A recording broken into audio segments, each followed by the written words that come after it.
Hey, how's the doing in the box office? I'm really invested in the.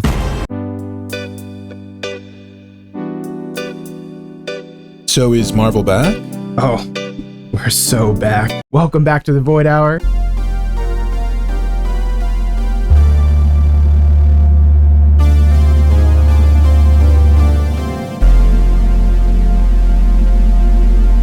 We have the Doom Prophet. Hi. And yours truly, BigSip. This week we watched the Thunderbolts. We did. We watched a modern movie for once. We saw it like relatively on time too. Not opening weekend, but we did see it like within the first couple days of it coming out. We went to the Cheapskate Tuesday. It's within our vibe. Classic Cheapskate Tuesday. So this Thunderbolts was directed by Mr. Jake Schreier, if I'm saying that correctly. Yeah, I think so. Which we found out he hasn't directed too many things movie wise. He's done, was it like a little robot movie and he did Beef, the show Beef, if anyone's seen that, which I have not, but I've seen very great clips from it. It looks very funny. Yeah, just a few small things here and there. Yeah, so mostly music videos too. Yeah, big budget movie. I assume it's had like a fairly large budget. Yeah. Are we thinking like 180 million or 200 million? I think in 200 plus. Yeah. All right, let's look it up. Okay, so the film Thunderbolts has a reported production budget of 180 million. Wow, that's even better. Okay. That's what you get for not doing reshoots. You save money, and it's actually, Imagine that. Yeah, really. Ooh, that's weird. All right, so what's our synopsis for this film? And is this? I think the big question is this Marvel's what we call it, re-debut? Re-debut. Quadruple re-debut. So we know behind the scenes, Marvel has kind of had like a restructuring, and they're kind of going in a new direction. But they had so much stuff that was like in the pipeline. It was like, we're not really going to feel those effects until, X date. And I think this is the first time where we're feeling the new direction or whatever. It definitely feels a lot different. It feels more like classic Marvel. I agree. And I definitely felt that the entire time. There wasn't, we'll get a little more into that later. Yeah. Speaking of feeling though, leaving the theater, I did not feel disgusted with myself or with humanity in general, which is kind of new. It's kind of new for leaving a Marvel film feeling that way. Like I didn't waste even the $6 we spent on the Cheapskate Tuesday. Yeah, there was a complete lack of hatred for humanity, hatred for for myself, hatred for moviegoers. My time wasted on this earth. Yeah. I'm feeling bad for the entire production team for wasting their time on this earth. Yeah. Because honestly, they spent 8 months to a year on that shit. Yes, it was a good vibe. Good vibe leaving the theaters. Honestly, yeah. It's kind of a nice change of pace. So the summary synopsis here that they have on IMDb is: after finding themselves ensnared in a death trap, an unconventional team of antiheroes must embark on a dangerous mission that will force them to confront the darkest corners of their past. Pretty good synopsis. And I didn't know this, but IMDb apparently puts the entire plot now on blast here. Nice, just look it up. Under synopsis. You can get the whole spoilers. But we'll give you a quick little thing without spoilers. That's the spoiler-free version. Yeah. And I'd say we definitely, I'm giving the thumbs up. Go see this. I would say. Yeah, I enjoyed it as well. I kind of wish I would even pay full price at this point. Yeah, it's hard to say. I feel like a lot of this is just going to be talking about like how old Marvel movies made you feel. Yeah, I think we'll do a lot of comparisons to the last one we saw, which is Captain America. Because I'm not going to say this is like an amazing movie or anything, but I did enjoy it, and I think it is worth seeing. Yeah. Especially if you have any nostalgia for the Avengers. Yeah, especially if you took a hard pause on Marvel shit in general. Yeah. I would say this is a good place to jump back on. This could be the jumping back in point, which I think is exactly what they wanted. Yeah. So there wasn't... I think they've done a good job appealing to me, who's more of like a casual fan. Like, hey, maybe you want to start watching the movies again? It's like, all right. Yeah, no, it's good. It's a good place for that. Yeah. Because we have a huge variety of characters. We have, of course, Black Widow, U.S. Agent. Wait, is she just Black Widow, or is she something else? She's listed as Black Widow. Really? Florence Pugh. Okay, so they just replaced her. Dang. Yeah, she takes the mantle in the comics as well. So like Anthony Mackie, who takes Captain America, she takes Black Widow. There's a lot of that in the comics. Wyatt Russell, however, takes the title U.S. Agent instead of Captain America. Obviously. He's just called U.S. Agent. Yeah, it's a comic character too. Oh, that was the A on the back of his thing. Yeah, well, America A, it's still. Yeah. But, okay. I did not get that. It's still USA. U.S. Agent. Yeah, and then we have David Harbour, of course, as the Red Guardian. Lewis Pullman as what we come to find out is Sentry. Yeah, they hid that from us in the trailers. All the trailers. We watched the trailers again before doing this. We wanted to see what they tried to keep from us in the trailer. Yeah, I don't think Lewis Pullman's name was listed at all because I like him as an actor. So if I had known that prior to the release, I would have been more excited. Yeah. So he definitely wasn't in any of like the big shots or or the lists of where they show a shot of a person and their name in yellow. Yeah, it's completely hidden. We have, of course, Bucky, Sebastian Stan. Yeah, the big draw. We're so back, baby. All the girls will be out for Sebastian Stan. Hopefully, that's what Marvel's hoping for, I think. Oh yeah, because he's pretty prominently featured in the trailers. Yeah, even though he doesn't have a tremendous amount in this movie. Yeah, he helps move the plot forward. However, he takes a step back for Florence Pugh, Black Widow, to really take the center stage. Yeah, she's basically the main character. And she does a great job, honestly. She really pulls this movie together. Yeah, I'm kind of surprised. I think we're both surprised because I don't think either one of us really like Florence Pugh, to be honest. I'm not the hugest fan of her. Yeah. I never went to a movie to see her. I'll say that. I've never hated her. And that's true. I've never hated her. Her performances were good, but they never pulled me into a movie. Right. And this is definitely a show that she can, lead a movie essentially. I was surprised because not only did she did carry it, but she also carried it without me knowing who the character was because I didn't see the Black Widow movie. I feel kind of guilty. Sorry, Scarlett. I did not see Black Widow either. Sorry, Scarlett. We know there was a huge legal battle with that shit too during the pandemic. I gave money to all the other dumb Marvel movies and I couldn't for that one. Yeah, that one I couldn't. It's my bad. It's my bad. But even without knowing anything, I was still able to get pulled in. They tell you what's going on pretty quick because she literally starts the movie. No, she starts the movie just explaining her character. Yeah. She's just monologuing. She's like, "Yeah, I'm just empty inside. I just do work, and my work is killing people, and then I go home and I'm getting sad. bored, and I drink. Yeah. She's kind of sad." And we have Ghost/Ava as Hannah John Kamen. I believe how I say that. Making a return from Ant-Man 2, I think. Yes, all the way back in Ant-Man 2, which isn't so far away. But, it feels like a lifetime ago. And we have, of course, Valentina Allegra de Fontaine. Elaine from Seinfeld. Which is Elaine. Julie Louis-Dreyfus, I think. Yeah, Dreyfus. Yeah. You're right. 9 seasons. I can't say anything else other than Elaine. I know, she's just Elaine. It's going to be pretty hard to pull away from that role. I mean, she never will, honestly. But she's great too. She didn't, despite being Elaine, didn't really pull me out of the movie.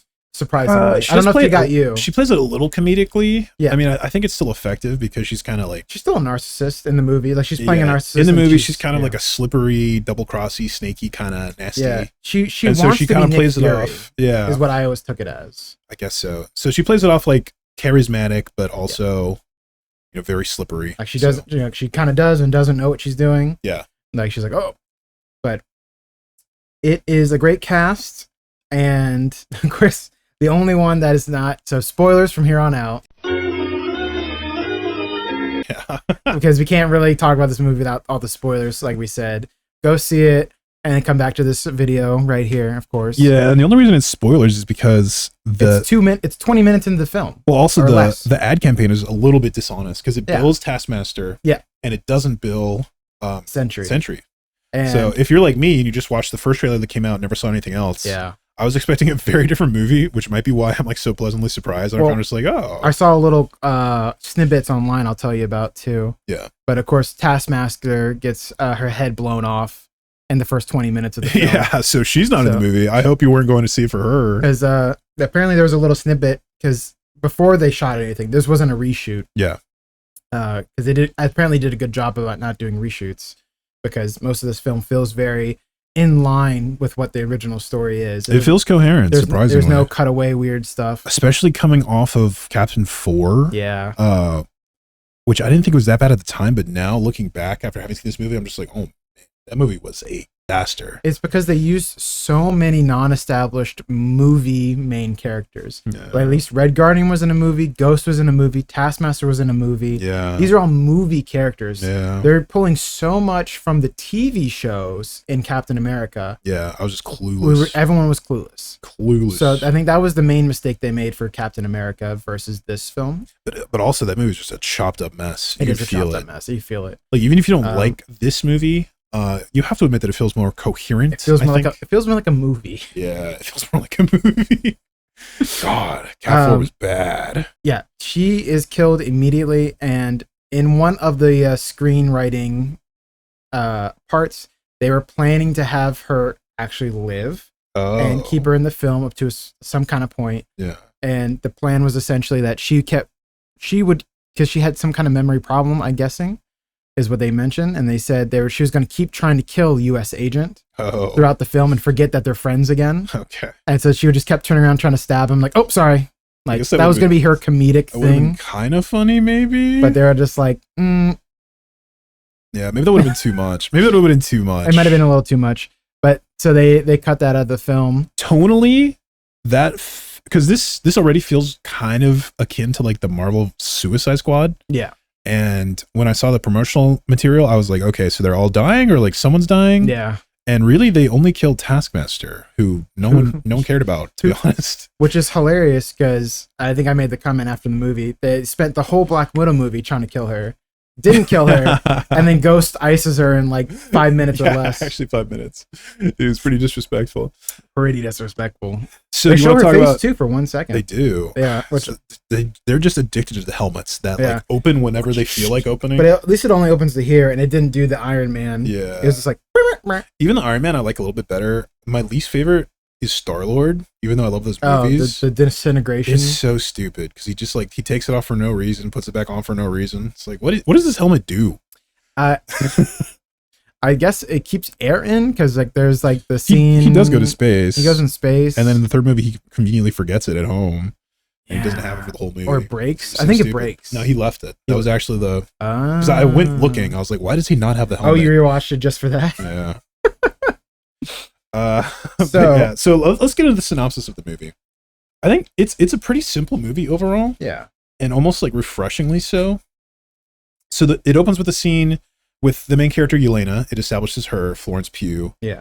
And she is doing work for Valentina, and it's dirty work. Oh yeah. Even though it's sort of for the US government, it may be under the table, and it's dirty, just like cleaning business, basically. She's like, I'm a cleaner, I just go and tie up loose ends. She's basically destroying evidence that can be used against Valentina. Yeah, because she's a nasty snake. She's cleaning up loose ends. Fontaine. There's an intro action sequence. I wouldn't say it's crazy or over the top or anything. No, it's within realism. It's almost she dispatches some guards like so easily. It almost is like why have the scene? why have the guards? It almost goes into that territory. It was like she just kills these guys so easily. It's like why even have this scene? She's just have Black Widow. I mean, yeah. If you're comparing that scene to the original Iron Man 2. I feel like in Iron Man 2, she like puts in a lot of effort to get those guards. Yeah, she does, and she uses a bunch of stuff. I don't know. It just felt so easy for her. I mean, she does the pose and everything too. Yeah. So maybe she's not working that hard. Who knows? Yeah. So we have like a beginning intro sequence, kind of just like establish the character, which is nice because I have no idea who she is. Yeah. So she establishes her identity, her like main crisis, her current job, what she's doing. So it's pretty effective for that. And it also establishes Valentina because there's like a hearing going on at the same time for her being impeached because she's like the head of the CIA. She's like the head of CIA or something. She says it as she's some kind of director. Yeah. And I think she's trying to prop herself up as the next Nick Fury. And she's trying to get that status of like, don't touch me, leave me alone. I'm trying to do stuff. Yes. She's trying to be politically invincible. Yeah. And Congressman. But it's clear that she's not as effective at it as Nick Fury. Obviously, yeah. She doesn't have the credibility. She's getting impeached. She's trying to get impeached. Yeah. Which I didn't know you can impeach directors. I don't know. Yeah. I don't know how that works. Who knows? But Bucky and a mainline congressman, Bucky as a congressman at this point, which we saw in Captain America. Yeah. Are trying to get dirt on her so they can actually impeach her and get her out of this power position. But they don't seem to be doing well because she's actually cleaning house at that moment. And the point of the sending all these people down into this basement in the middle of nowhere is to kill all these people, including U.S. agent, so that they can't testify against her in DC. Yeah. So conveniently, right as Black Widow is having her sort of like crisis moment, she's like, I want to do something different. Yeah, I want to be like an Avenger. Then Elaine is like, all right, I'm going to type a bunch of loose ends and I'm going to send all of my trash. Yeah, all my cleaners to this one place at the same time. And all the files and stuff that she's going to burn and destroy. So she goes to this location Where is the location? Is it in the US? It's like Nevada or something. Okay, so somewhere in the desert. I couldn't tell if it was somewhere else completely different. No, it's middle of nowhere. Yeah. America. So then Black Widow gets tasked with going there, and the big twist, or not the big twist, I guess. She's there, and then a whole bunch of people show up. Yeah, she's there to kill Ghost. She's there to kill. So she follows Ghost into the thing, and Ghost is there to kill Taskmaster, and Taskmaster's there to kill US Agent, and US Agent's there to kill Yelena. Exactly. Yeah, so it's the classic standoff, just with adding a few more people in it. Yeah, and they get to show that they all have a certain effectiveness against each other. Yeah. However, Ghost, I feel like, has the highest effectiveness. I guess so, because she kills her target, and she's kind of just like, I'm done. Yeah, she's like, I don't care about you guys, and she's like, well, I'm here for you, though. Yeah. So, yeah, she actually accomplishes her mission within 5 minutes and tries to just leave. However, they get locked into this room, obviously, and they have some kind of like disruptor for her. I guess they learned from the past. They have like a sound she's the only one with like straight up superpowers. They seem to have some sort of contingency plan for her specifically. Well, Walker has superpowers, but he's not the same. Not punch out of a bunker 200 stories below the earth, though. Yeah, a mile. They said a mile below the earth. Yeah, it's scary. Yeah. So then they're all trapped in there, and this is an opportunity for the film to sort of establish the characters. They play off each other pretty well, and they make there's no tears for Taskmaster getting killed whatsoever. No, I mean, I think they start stealing stuff off her body too. They're like, oh, that's kind of cool, and they take her. I think she takes her bow or something. They take something. They take something off. I think her. Two different people do. Yeah, Walker and Ghost take off stuff off her body, and Black Widow's just like, show a little respect, guys. Come on. Yeah, so during this exchange, they kind of get to establish their personalities, which is good for me because I don't know who these people are. And Bob. Yeah, then Bob just comes out of nowhere, and played by Lewis Pullman, who I'm actually a big fan of. I've seen him in one other film, and he has the exact same role as a timid, mild-mannered man that's capable of incredible violence. So he could be typecast. Yeah, but I think it's fine because he does very excellent in his role. Yeah, no, he does, and he has he plays it perfectly in terms of like being confused, and you believe that he doesn't know what's going on. Yeah, he spends a lot of this movie confused. Yeah, he does a great job, honestly, and he becomes a very sympathetic character. Yeah, immediately. He's really good at pulling you in sympathetically. Exactly, and him and Black Widow have a nice exchange or two, and they're being forced to work together to get out of this place so they don't die. Yeah, obviously. Yeah, so the other characters are kind of suspicious of him because he literally just pops out of a box. Yeah, and then they're all there to kill each other. And like, wait, what are you? We're sealed in here, and what are you doing here? Exactly. How did you get here? And he's like, oh, I don't know. I don't know anything. Yeah, I just had this episode and I forgot. Yeah, and he's like, what? But then because they're cleaners, they pretty much immediately figure out like, oh, we're betrayed. That we're double crossed. So then they decide to fight together to get out of the black side. I don't know what it is exactly. Yeah, but in terms of power scaling too, I think this was the one that like threw me off and you off the most too. Yeah, I think after they get out of the initial bunker area. Oh yeah. U.S. agent tries to jump up the elevator shaft. They're stuck in like an elevator shaft or like a silo or something. It's really small. It's really small. Yeah, and they're just like, what do we do? And Walker's like, watch this shit. And he jumps like 20 feet. Oh, he's way more than he jumps so high you can't see him. Yeah. I was like, whoa, where'd that come from? And then he falls back down on his butt. Yeah. And he's like, oh, I didn't know he could jump that high. I never saw Cap do that. That's kind of crazy. I mean, he jumps, but like I didn't see him jump 3 stories high. Yeah. So that it did take me out of the movie for a second, but I will say it's the only part where it felt like there was weird power scaling. Because that has been a huge complaint of mine for a lot of these movies. Yeah, especially the last one. It's pretty inconsistent what the characters can do, what they can get away with. Yeah. It's pretty much just whatever the scene needs them to do, they will be able to do. It definitely was played for comedic effects. It was comedy, yeah. So this whole movie feels, well, okay, not the whole movie. Okay, so this first part feels like an appropriate challenge for these characters we have. Yeah. Because none of them can fly. Yeah, none of them can fly. None of them have like any kind of like spider or whatever. Yeah, they're kind of just like humans but better, and Ghost can walk through walls. But she's not like invincible or super speed or anything. She says she can't stay invisible for more than like a minute. Yeah. And their goal is just to get out of this bunker. And they actually spend a long time. Like this is like a 40-minute segment.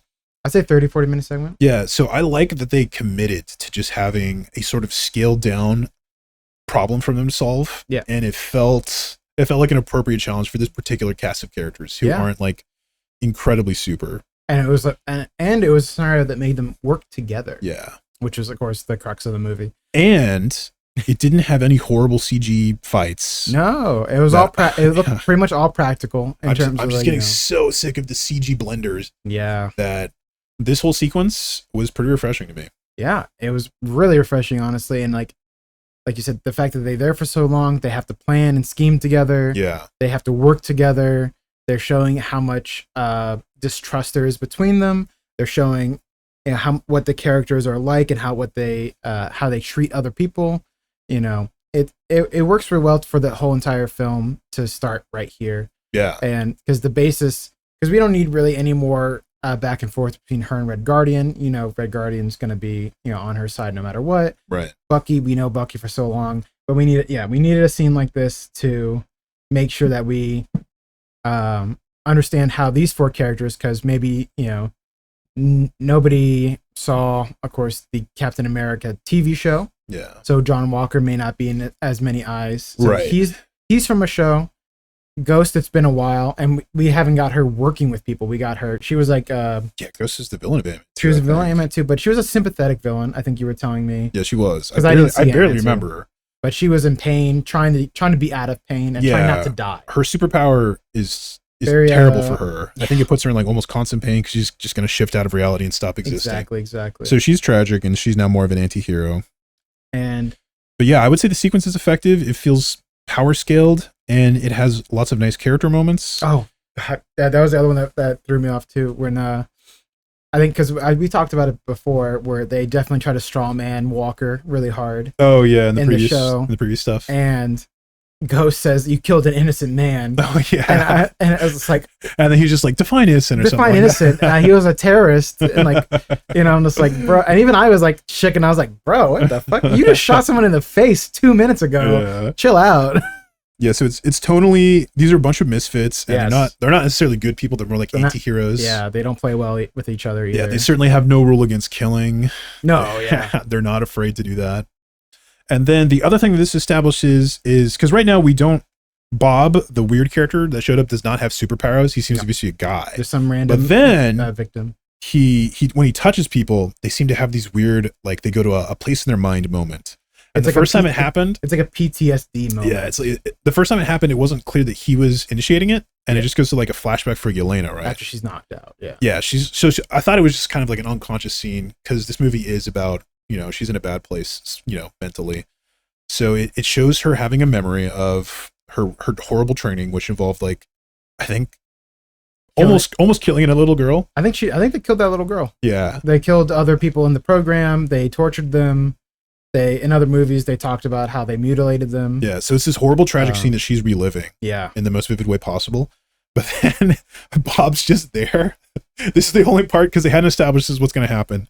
And it almost took me out, because it was so funny, because this horrible stuff happens on screen. And she turns. And he's just like, man, that was kind of fucked up, wasn't it? Yeah. He's just looking at her. He's just like, man. And then like they both wake up and they look at each other, and he's like, and she's like, were you in my mind? Yeah. Like, but it was so funny, the look he gives her. He's just like, I thought I was bad. Yeah. So then after that, you kind of know what's going on. Yeah, because he does the same thing to John Walker too. Yeah. He touches him while he's trying to lift him up. Yeah. And he sees a moment from his past where he was neglectful to his child. Yeah. So you get these fun little moments that would not happen in a normal, not in Cap 4, certainly not a normal Marvel film. These are at least the last 5 to 10. Maybe Guardians of the Galaxy. It could have something emotional like this. They have emotional flashbacks for sure, especially the third one where they show Rocket's past.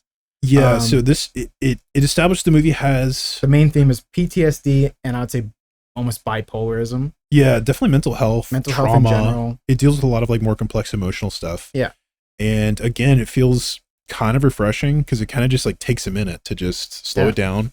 It very humanizes a lot of these characters. Yeah, it makes me care about them in a way that I definitely would not. Yeah, otherwise, I think if the movie didn't just take a breath and just like show this stuff.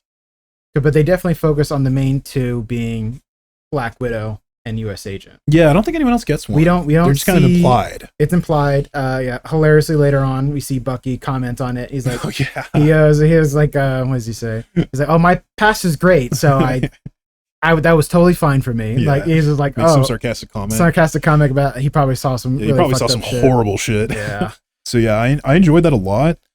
And I'm glad they're kind of just like taking a minute from the horrible CGI, just like blender garbage fights. Yeah. And focusing to just on be like, acting okay, and like, the good performances. do you care about these characters? And it's like, okay, Yeah. I will care about them if you give me a reason. Yeah, if you give them a chance to actually act and not like just CG them into like weird, crazy scenes. Yes. So speaking of like those kind of things, the cinematography overall, what did you kind of think about that? I thought it was serviceable. There was nothing like stood out to you. Obviously, nothing's really stood out to me in terms of like an interesting shot or anything. Nothing tremendously interesting, but I wasn't disgusted by it, which I have been with a lot of these past Marvel movies. Yeah. So especially like with the CGI messes, exactly, and stuff. I think this movie brought it down to like a normal level of feels, like action movie. It's like the bar is so low that I'm just like, I'm refreshed by the most basic of things. So it's like, it didn't make me motion sick. It didn't just look like, you know, this movie was made on a computer with no actors. It definitely, I almost think this movie would be defined by what it does not do, almost more than by what it does. Which is hilarious. It definitely, we have like a little bit of a like trying to forget your ex kind of scenario. Like, oh yeah, the last ones, they were so bad. The bar is so low, it's in hell, and Thunderbolts achieves the bar and a little bit above it, I would say. I think they know the baggage they're carrying at this point, and they're kind of just like, sorry. Yeah, and I'm sure it was nice for them too for only being 180 million. Yeah, it's true. It's not a huge hit on the pocketbook. It's not a huge hit on the pocketbook, and it's going to probably make its money back really well. Yeah, probably. So we definitely agreed that the writing and story direction was really good this time. It feels a lot stronger than in the past. I'm not going to say it's like amazing, but it's like, you know, you really are just looking at the past 5 years of Marvel movies and you're just like, wow, okay, well, this is a lot better than that. It's definitely a straight shot though too in terms of the story. They don't take too much time whittly whittling around. No, just talking to weird people like we did in Captain America, where we stop and talk to some Navy SEALs. We don't know what's going on. We go to talk to, you know, Isaiah Bradley and more. You know, we're not jumping all around. There's only like two places we're jumping back and forth to. We're jumping to Bucky and we're jumping to Black Widow, US Agent. Right. We're going back and forth between them two and of course the bad guy. Yeah. So we're going like around our 3-person circle, but we're not really going all over the place, and we're not doing the stupid Washington DC in the corner like, you know, Michael Bay used once to you do. have your ensemble cast together, There's they no stay point. together. Yeah, they stay together, and then once they go on to the next part. So it's essentially the first part is going to the bunker, getting out of the bunker, and then we immediately go to New York and try to solve that problem. Basically, well, there's a little thing in between. There's a little lull, but then that creates the rising action of the end. Right. So while they're having this escape sequence in the bunker, a lot of other things are set up. Valentina establishes like, hey, Bob's alive. They didn't think anything lived. Yeah. So they're just like, who's this? And then they're like, oh, it's like one of the test subjects from Project Sentry. And you're just like, oh, they said Sentry. I guess Sentry's in this movie. Which I think that would have been the reveal if someone hadn't told me word of mouth, like, oh, Sentry's in the movie. Yeah. Because I didn't know.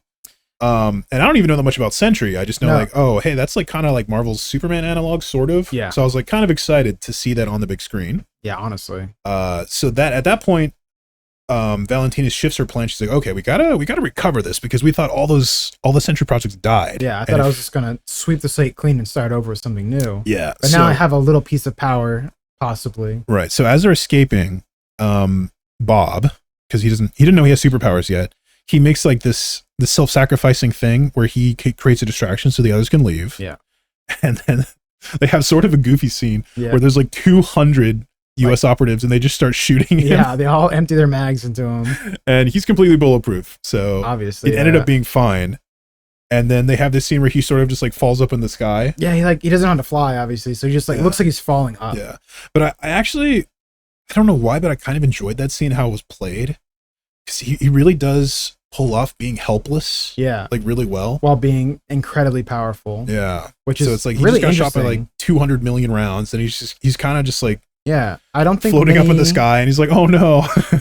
He's very sympathetic. He's good at being sympathetic. I don't know there's many actors that could actually pull that off other than him. So if he got typecast for that, they did that perfectly. They did it very well. And I think the strength of his performance pulls you into the movie a lot because you actually, with pretty minimal introduction, I got pulled into the Sentry story like immediately. Yeah. Because like I don't know that much about Sentry. I never had a Sentry comic when I was a kid. And We're past the point of comics that I had. yeah. It's like, I had Iron Man, Thor, Cap. Yeah. I had all those comics, but it's like we're past the point now. I never even saw a Sentry comic when I was a kid. Ironically, though, too, I think this is the first time hard drugs are really mentioned. That's true. Yeah. He's just like, I was on meth. I was on meth. Like it's a joke. Yeah. I was like, oh, wow, okay. Yeah. But so the Sentry character has a tragic backstory. he was on meth. He was on meth. No, it's more than that. First, it's like he was. Well, it's part of his motivation before this too. He travels to Asia to look for more meth. Apparently, he's looking for a fix in cheap South Asia, and then he applies for a program where I think the implication is they were just looking for cheap test subjects. Yeah. And they expected them all to die. Away. Yeah. And people without, it ends up working for him. Good for him. Honestly, yeah, really. That's the best case scenario, I guess. So yeah, at this point, they do split off, and he gets captured, or the asset gets reestablished by what's her name, Valentina? De Fontaine. Yeah, and then the other three, which is Black Widow, Ghost, and U.S. Agent. They escape and they rendezvous with Red Guardian, who picks him up in his limo. Yeah. Because that's what he does. He's got a limo service driver, yeah. And he overhears after driving De Fontaine home. Right. So that's how he gets his in. He was in the right place at the right time. Don't think about it too hard. Don't think about it too hard. And the fact that he drove multiple states in one night. He doesn't get tired. He's got the super soldier serum. Which is also an interesting aspect, honestly.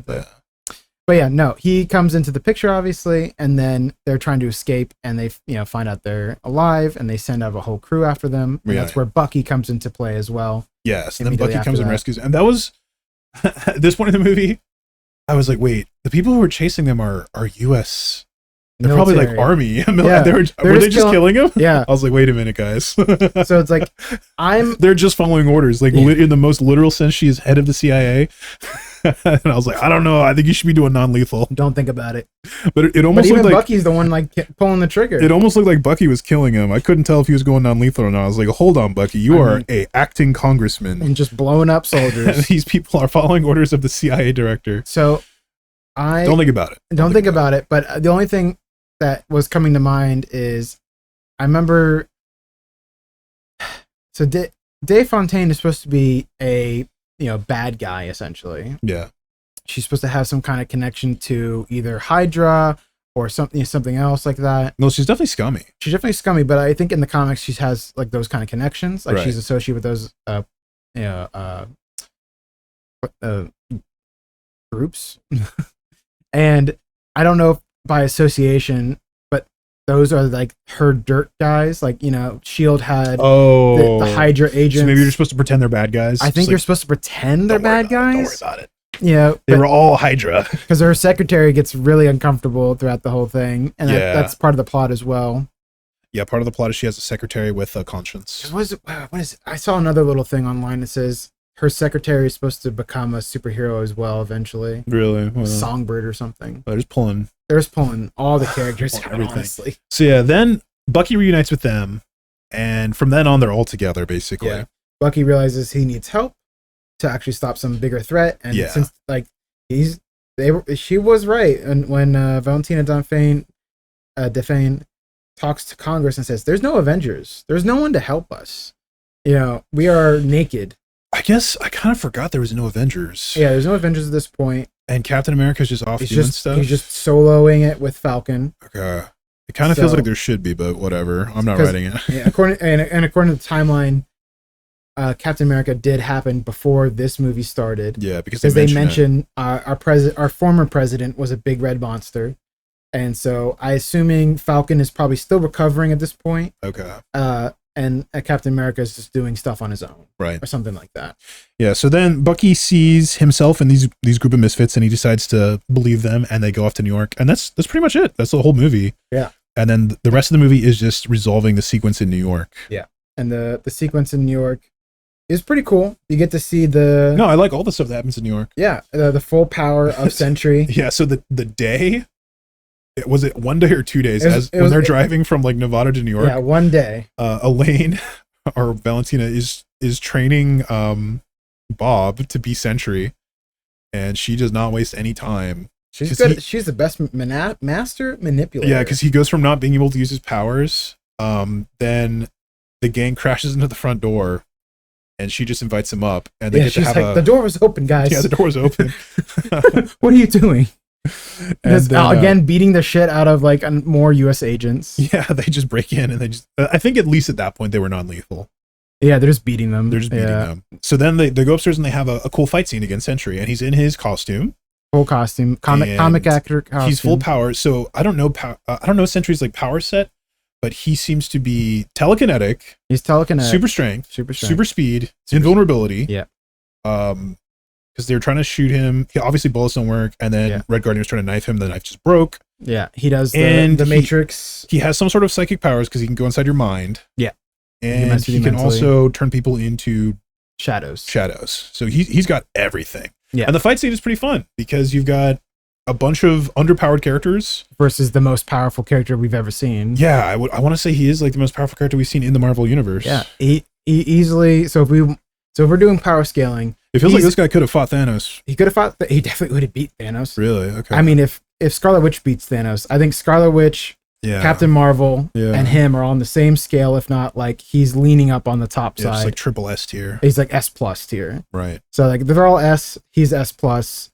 According to comics too, like he is one of the most powerful. Okay, so I think they portrayed it pretty well because he had no problem with shrugging them off. Yeah, it's not even really a fight scene; it's more just him like flexing. Yeah, and he even says that afterwards too. He's even said, Desfontaine says, "Kill them, finish the job." Yeah, tries to use them as a lapdog, and he just goes, "Why? They can't hurt me." Yeah, so why am I afraid? Why am I taking orders from you? Like he really starts realizing he's like, oh, what am I? Yeah, what am I doing? He kind of turns around the drop of a dime. And he's just like, yeah. Well, I mean, imagine after one day of training and that's what you can do. That's true. And after you're just one like, day, you're already God mode. I probably would be like, still same thing. Just like, yeah, what? Why am I listening to you? Yeah. I am, a god essentially. Like she even says as much to him that he is all powerful. Yeah. So he makes that connection. Yeah.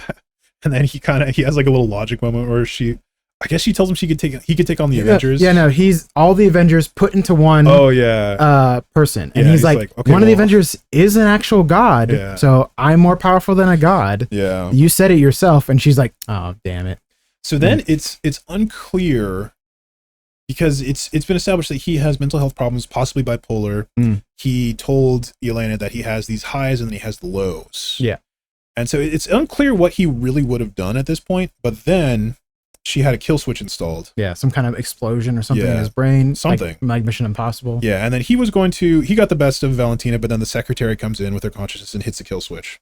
And at that point, they assumed him to be dead. Yeah. They just leave the body They leave there. it. They just walk out of the room. But then, I don't know the lore, but the Void takes over. The Void personality takes over. Yeah. And then he starts just shadowing. Shadowizing New York. He starts like, obviously the connection to like a nuclear power is there because they're doing the shadow effect as like from the nuclear bomb. Yeah, he just vaporizes Hiroshima. People. They're gone.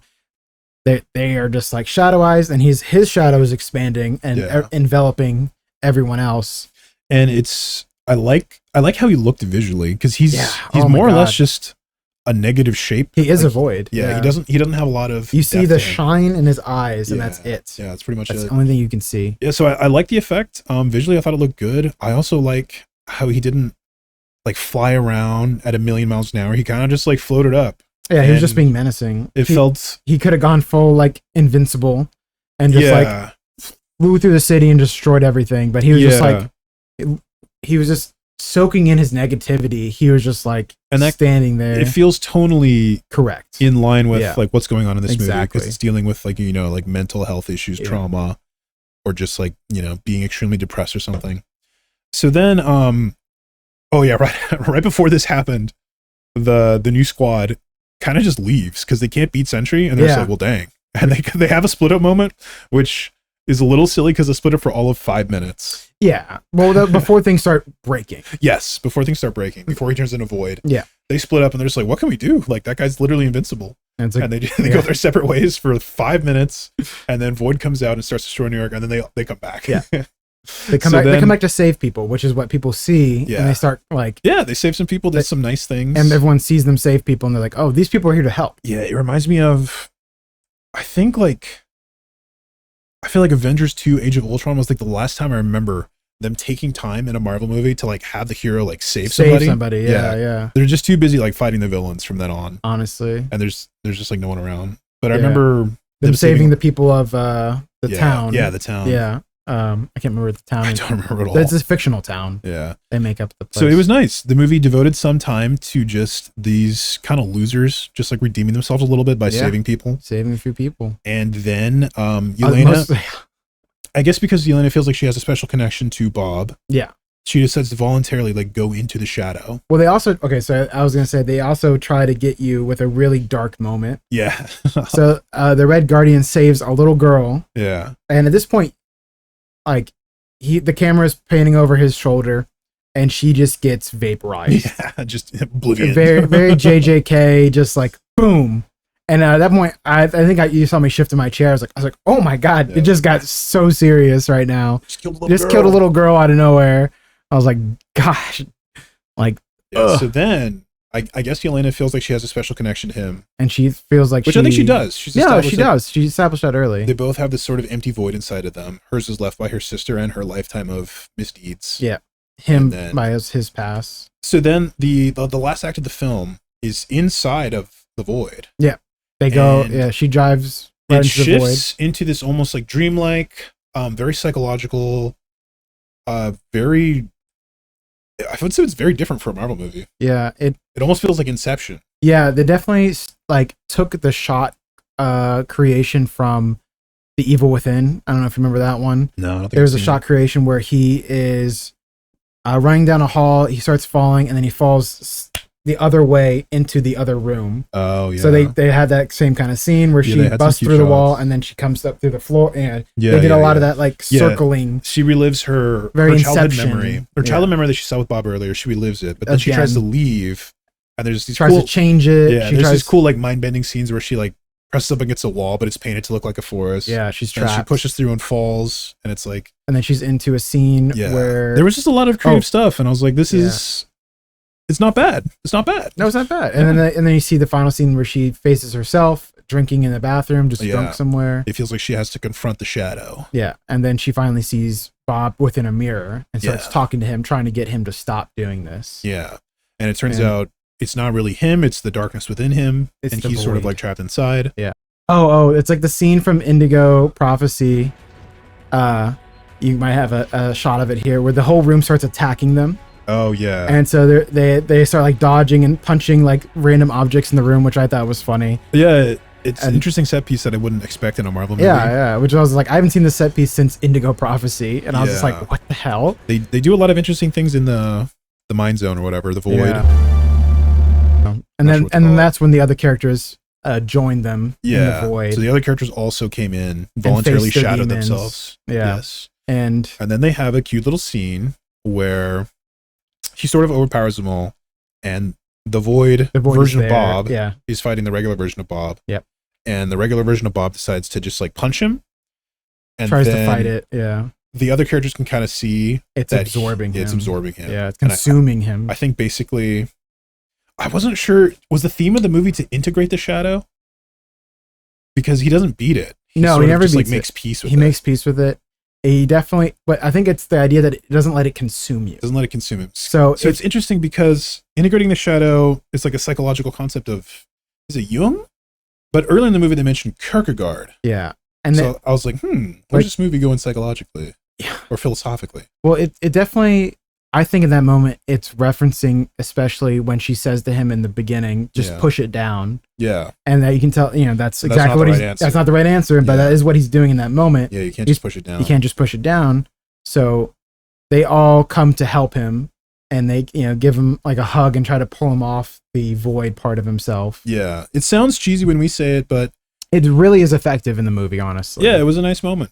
It was a really nice moment that it definitely was used correctly. Yes. Versus like, we can talk about Captain America again, the talk no jutsu. Yeah, he talk no jutsu, the Red Hulk. The Red Hulk out of it. Like, this was hug no jutsu. This is hug no jutsu. And if a little blonde hugs me, I probably would find that way more effective than just being, not that I don't love Anthony Mackie, but if I'm on a rampage, I don't know if he can talk me down, honestly. It's true. If I got a little nice hug, especially from a bunch of people. Get Florence Pugh out here. We'll see. We'll see how I feel. We'll see how it feels. She had a very nice profile. We said too. That was pretty funny. She has like the perfect nose profile. I was like, I really noticed it in this film, which they had a couple shots. Good for her. Good for her. Damn. So yeah, that's pretty much. It feels like a nice emotional conclusion to the movie because these heroes could not possibly overpower Sentry. It looks like with how it's set up.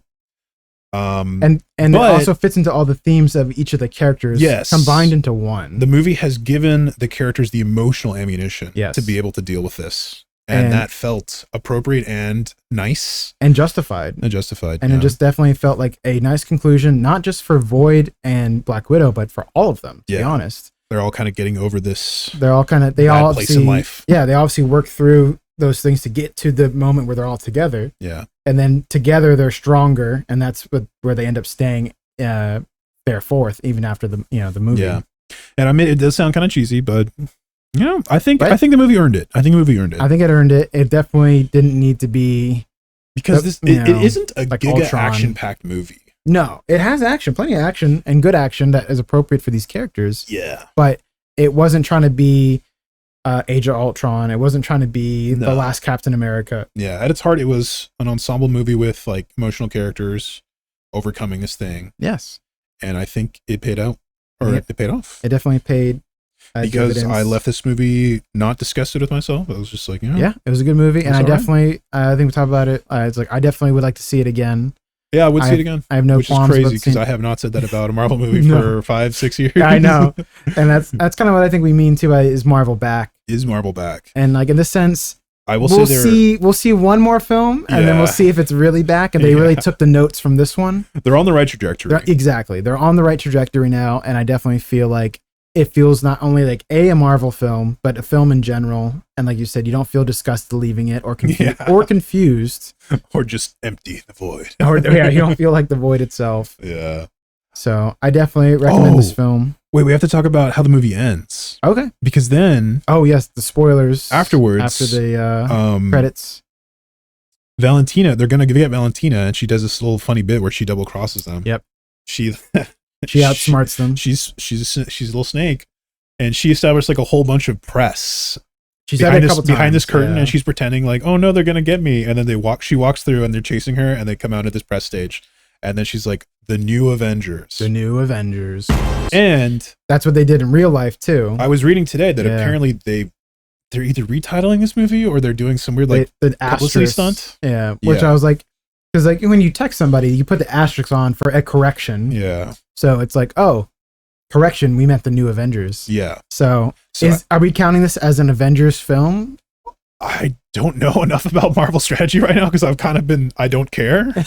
Maybe this movie will make me care again. Maybe. But they seem to be doing some sort of publicity stunt where they're just like, oh, just kidding. That was called the new Avengers. Yeah, I saw Sebastian Stan put a poster over his old poster. Yeah.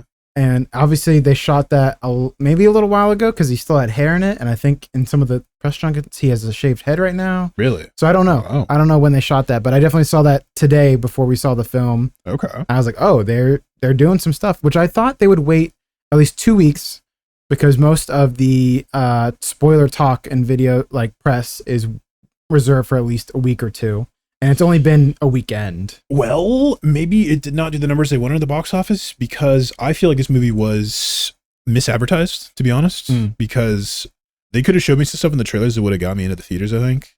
And they definitely showed more in the last one, but they definitely reserved the first half. I hadn't seen the new trailer. The new trailer's a little better, but the first trailer I felt was pretty weak. It made this movie look generic. Yeah.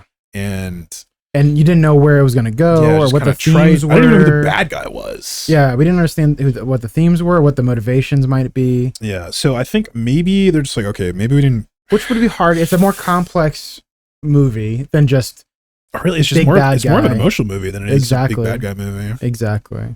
What do you want to take a second and look up the box office just from this weekend? Yeah, the box office from the weekend.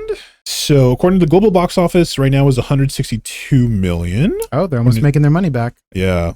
So they want to do more than double that. So because it'd be interesting to see how they do because Sinners is still out right now and was still doing well as far as I understand. Yeah. And if you haven't seen Sinners, I recommend Sinners 100%. Just don't watch it with your family. So yeah, they are saying it's a box office success, but I imagine it's not quite doing the numbers they wanted. So they're probably not going to do $1 billion. I don't know if they're ever going to make $1 billion again. Man. Yeah, I think they might be changing their strategy to kind of get some people into the theaters. Yeah. To be honest, I think this movie would probably do okay at word of mouth. Like we might find out this movie has legs because people see it, like you and I, and we're just like, hey, it didn't suck, and then people are just like, oh, okay.